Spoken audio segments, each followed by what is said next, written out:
Hi guys, welcome back. Today I want to film another recent reads video and give you some short reviews of some books that I read recently, and all of them I read for the Irish Readathon, which was during the month of March, and like every year I very much enjoyed participating in the Readathon. So let's jump straight into the book that I actually DNF'd, and that is Colm Tóibín's House of Names.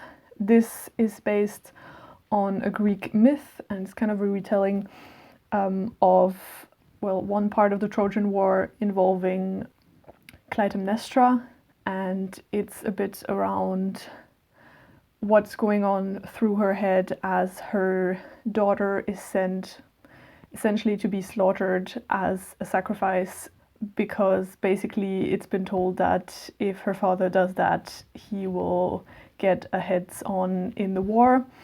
And it's about her planning to kill her husband in revenge. And so there's a lot about the mechanic of revenge and the psychology around that. I think I read about 10 to 15% of this. And while it really pains me because I love some of Colm Tóibín's other books, while I recognized his voice and his writing in this book as well, that I enjoy, I didn't really feel invested in the story or in the characters, which was disappointing because throughout the book you essentially follow the point of view of the different people who are involved in this story.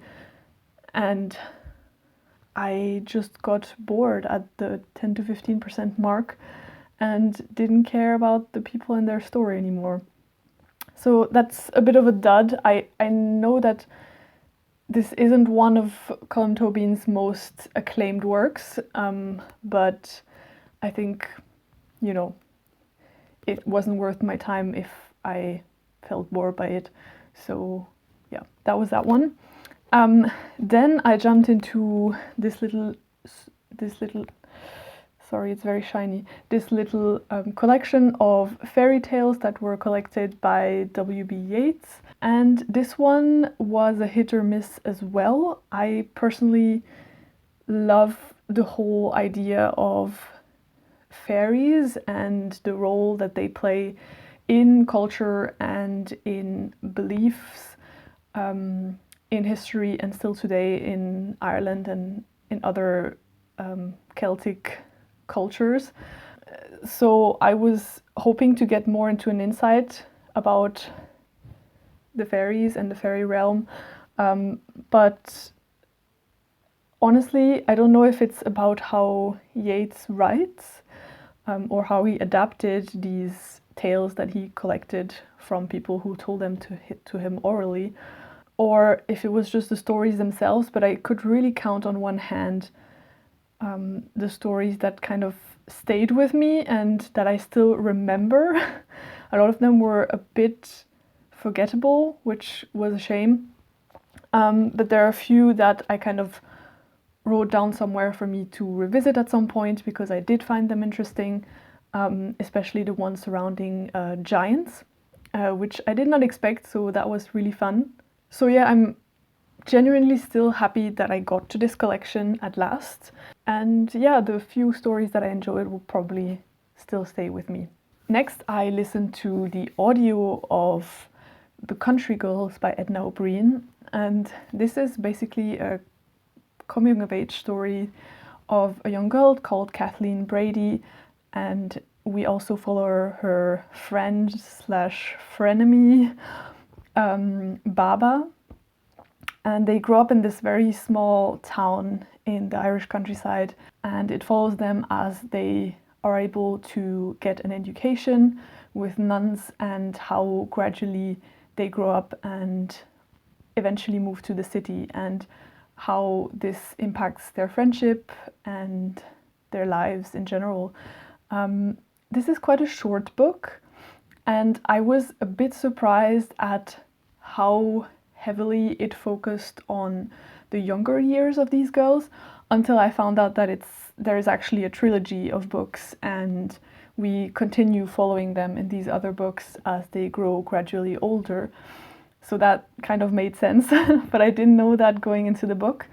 I didn't mind it that much. I really enjoyed the author's way of describing the countryside and the plants and the animals. It was very vivid, and I listened to the audiobook of the author narrating her book, and that was really fantastic. Really highly recommend that. I ended up giving this book 3 stars. I enjoyed the reading experience. It was very engrossing and fun. It's quite a light read, and it's also kind of bittersweet as well, which I kind of enjoyed. But I wouldn't say that I am now motivated to get into the other books of the trilogy, at least not for now. And I've heard they also are less good than the first book. We'll see how that goes, but I'm really happy that I got to this book at last. This is also one that I think I've had on my TBR for the Irish Readathon for at least 2 years, so yeah, it was a lot of fun. And finally, I'll come to the book I enjoyed the most, and I'm glad I did because I had high expectations for it, and that is A History of Loneliness by John Boyne. I've mentioned this, I think, quite a lot of times at this point on my channel, that I adored John Boyne's The Heart's Invisible Furies. And this is a bit of an earlier book, and I believe it's the first book where John Boyne, in his career as a writer, started writing about Ireland. And you can tell that there is also some amount of trauma related to that for him.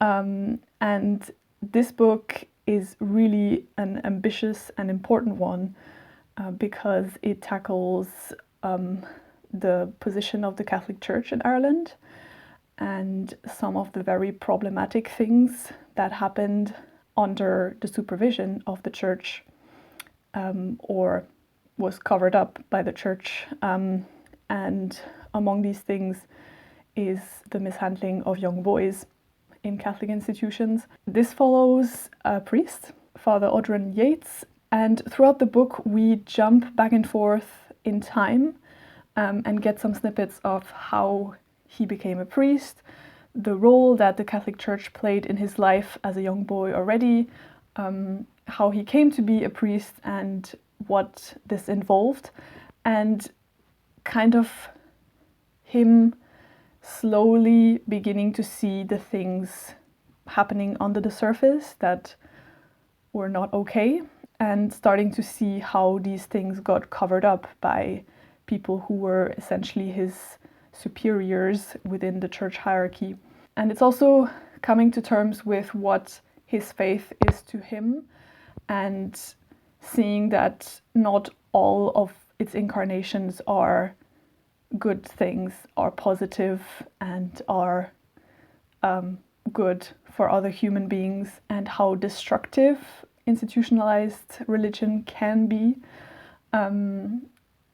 And I loved it. Like, I don't know what more to say. It was everything I expected it to be. I knew this was going to be tough to read, and I knew that it was going to be good, and I'm so glad that it turned out to be as good as I thought it would. I don't think it can top The Heart's Invisible Furies for me, but it's such an important book, and it's a very important part of Irish history that should not be forgotten. It's a very important part of world history, if you ask me. There's also some parts of it that play in Rome, and so other places in Ireland, which I'm not going to say because, you know, might spoil parts of the book. But yeah, I absolutely love this. I sped through it. John Boyne is really the author that I love, that writes big books where I don't see the pages fly. It's just so quick to read, so engaging. It really grabbed me, and I think if you're interested in that part of history, or if you're interested in religion, then you should really, really check it out.